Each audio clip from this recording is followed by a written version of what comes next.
Spring is here, guys, and that means it's time to start getting those gardens ready. So in this video, we're going to show you how to build your own raised garden beds.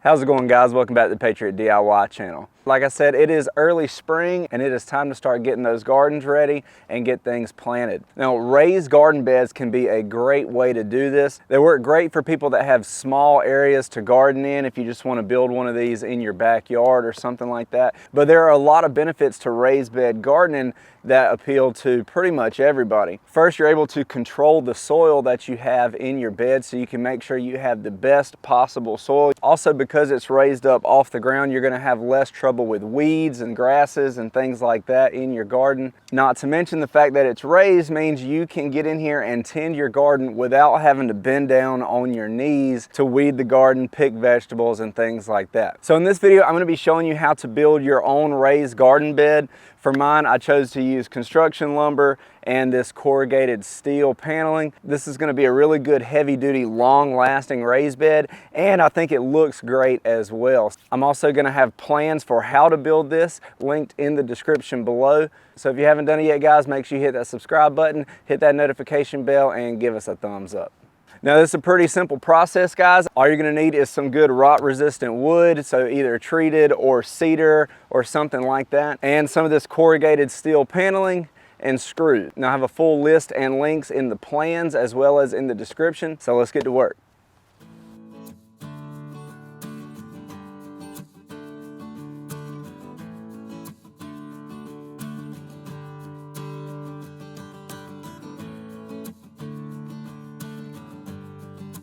All right, guys, the first thing we need to do is get our 2x4s cut down to length. For mine, I'm just gonna be using treated pine boards, and we're gonna have two 8-foot sides, two 4-foot sides, and some 19-inch vertical supports.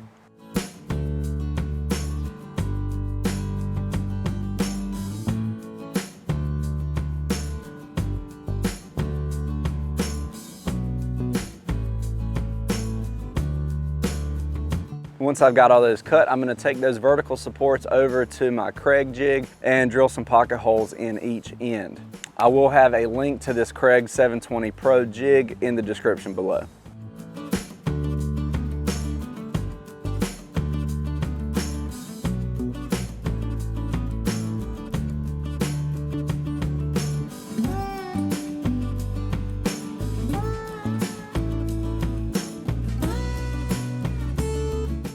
Now we're ready to lay everything out on the floor and get it fastened together. We're going to start with our long side and lay it out with a vertical support on either end and then one in the middle. And we're going to be fastening these together with 2.5-inch pocket hole screws.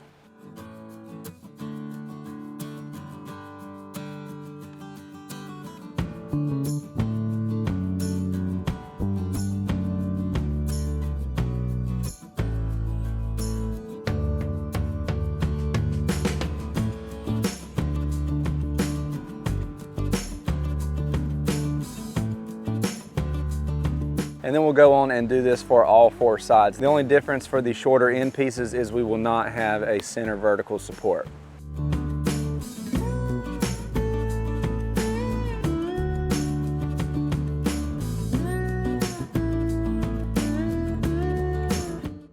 Now that we've got all our side pieces put together, we can take them outside and prepare to build the frame for our raised beds.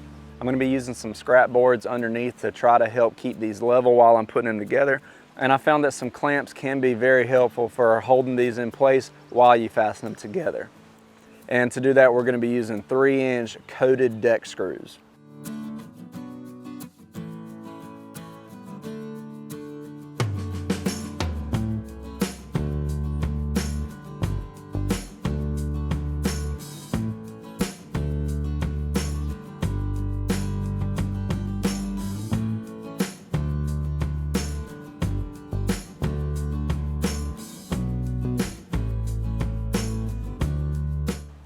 Now we're going to build a top cap for our frame. This is going to help cover up the sharp edges of the metal that we're going to be putting on later. It'll also give you a nice place to sit while you're tending your garden. The top cap is very simple. We're going to have two 8-foot boards spanning the length of our bed and two 4-foot boards on the end. And this top cap is going to be held together again using pocket screws.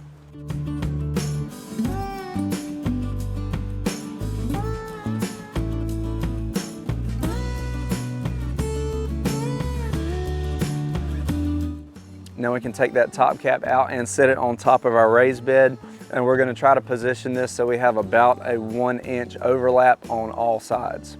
And I'm just going to fasten that in from the top using those coated deck screws.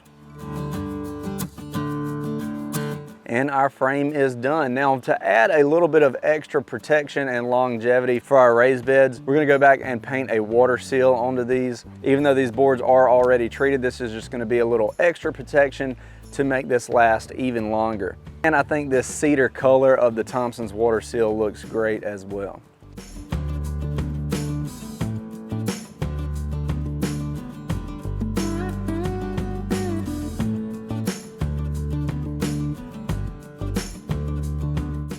Now we're ready to prepare our metal paneling. So to cut this, you can just use regular tin snips, you could use an angle grinder or any other metal cutting saw. And I will put a link to a few of those options in the description below.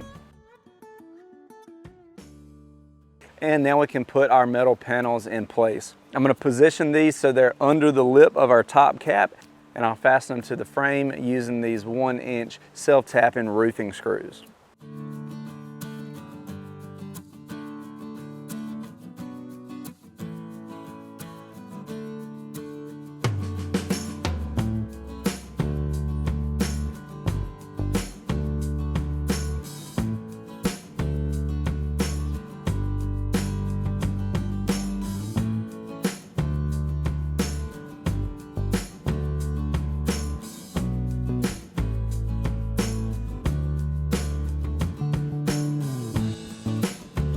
And that is it, guys. Our raised bed is done and I think it looks great. But we're not going to stop there. Now we're going to go ahead and fill this bad boy up. Now I wanted to make sure the ground under my beds was level, so I'm just going to use my tractor to go in here and level out the surface. This is also going to have the added benefit of giving me some soil that I can go back later and put into these beds.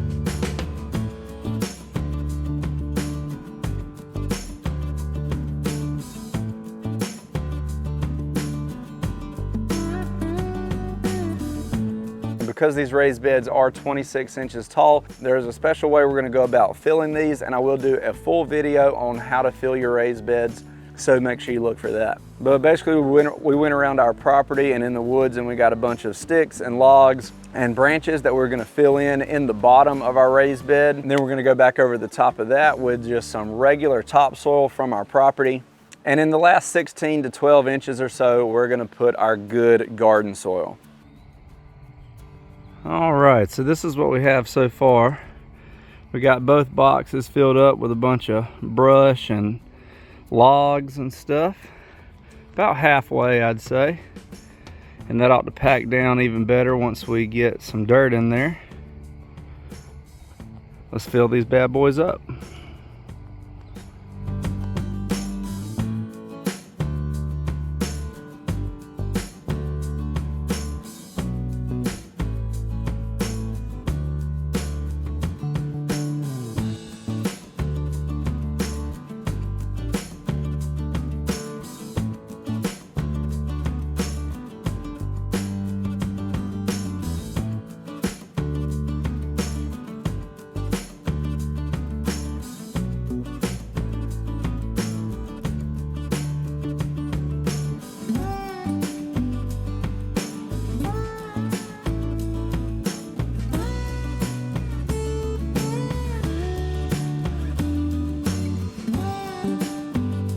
And that's all there is to it.